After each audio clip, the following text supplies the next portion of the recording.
Ang bait pa naman niya. Ang hela kong tulo yan. Speaking of beginner friendly, parang mali ata tansya ng mga lokal dito sa Mount Taraita na pasagan talaga ng todo ang assault at nagiging major hike daw kapag mulan. Aray ko po. Anyway, samahan niyo ako sa panibagong adventure na to sa medyo malapit-lapit lang. Tara sa Mount Taraita ng Tanay Rizal. Exclusive tour nga pala to, tibay. 6 packs lang pero tinuloy pa rin ang organizer. Baka Sims yan. Ang pick up nga pala sa alabang lahat at eto na nga, Magic nasa jump off na agad. Fairness, halos lahat ng necessity sa hike, food trip, chinelas, flashlight, etc. mabibili dito sa registration area.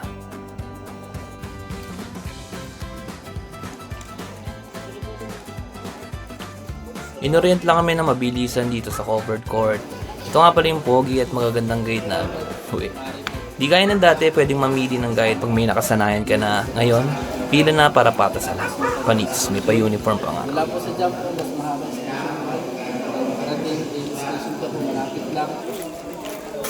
Pinagi. Kumalantong kalokohan na to. Start na ng hike. Around 3 AM na to. Kailangan talaga flashlight boy. Ilang minuto pa lang, hingal agad. Kalma lang, nag-a-adjust pa mga katawang lupa namin. Ito na nga, summit na. Eme lang. Pahinga lang ng konti. Lintik, puro usod, gagi. Sino ba nag-imbento ng bundok na to? Rico. Wala akong warm up eh. Fire pulag. Pero kumain ka kanina, ma'am. Ay, baka itulak! Partida yan? Kantay yan.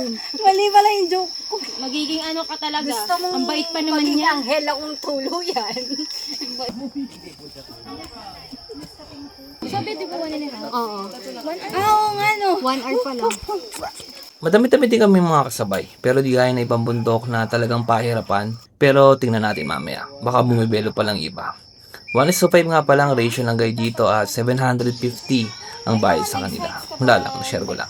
Awaw 10 po, 28. Ito na, station 1 na. Pahinga lang mga 1 hour para solve. Joke lang. Maliwanag na din. Napansin ko lang dito sa Mount Taraita na medyo makipot ang mga trail. Di kaya na ibang bundok na di kayo magsisiksikan kahit crowded. Picture-picture lang, kulitan tapos pagora na ulit.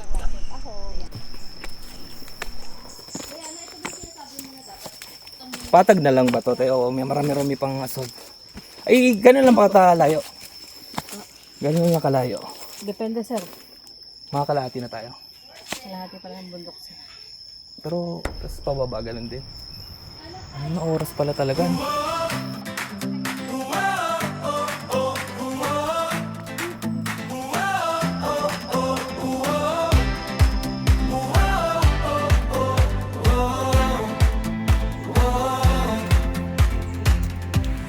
Maaga pa,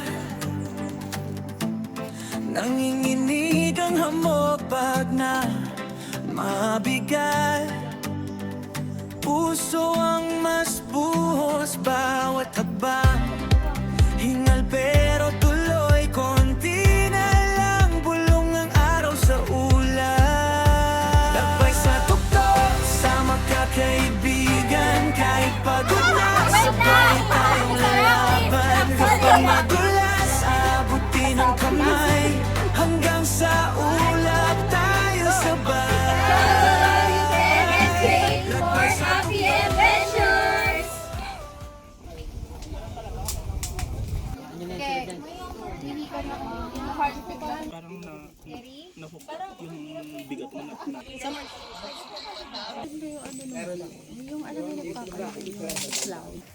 Nabubuyog to eh.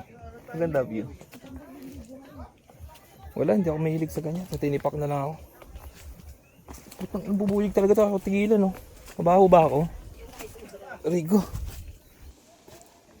At dahil nga, puro pahinga kami, paakyat pa lang, di na kami masyado nagtagal sa summit. Backtrail nga lang pala to kasi meron daw issue sa traverse at di pa open ng Tilipak Cave. Di din pala kita sa video yung heart. Nakatulog kasi ako. Dahil nga same-same lang naman, puno at halaman lang naman yung B. Ito, literal na fast forward.